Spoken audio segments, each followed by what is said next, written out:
In the previous video I left off over here, and as you said, once the graph gets translated upwards 4 units, the ascendant also gets translated upwards 4 units, y equals 4. Now whenever you have a graph and you're sketching, even though the graph does not need to be exact, what needs to be exact is the coordinate of the intersection, the y-intercept and the x-intercept. In this case, you do not have any x-intercept because the graph is not crossing the x-axis, but you do have a y-intercept, and for that we need to find out the y value. Over here, x is equal to 0, so substitute that back into the original equation, y equals 3 raised to x plus 3 plus 4. Okay, so y is equal to 3 raised to 0 plus 3, since x is 0, plus 4, which is equal to 27, plus 4, which is equal to 31. Or in other words, this point is 31.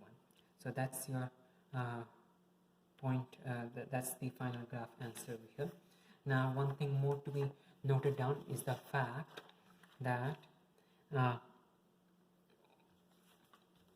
in the previous question, when you initially translated the first graph 3 units to backwards, okay, by comparison you can notice that the graph has changed.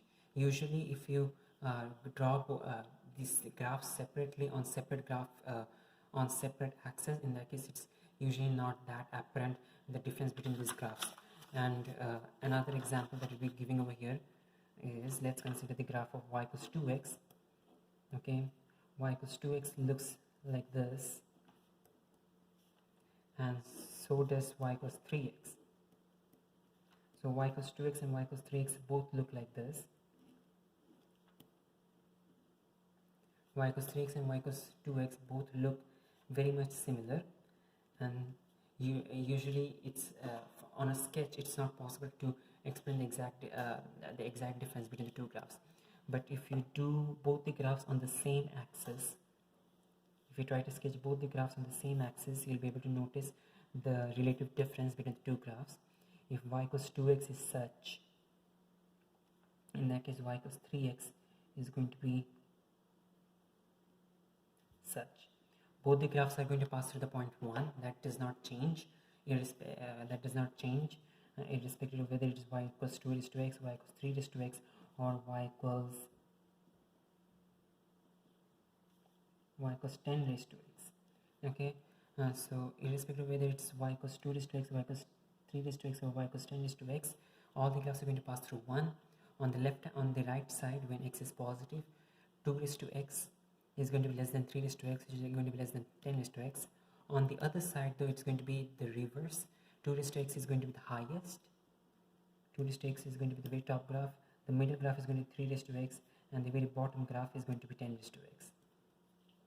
In a similar way, if we do a graph for half raised to x, okay, this is the graph for half raised to x,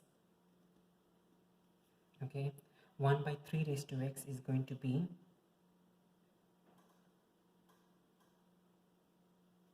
and 1 by 10 raised to x is going to be, okay,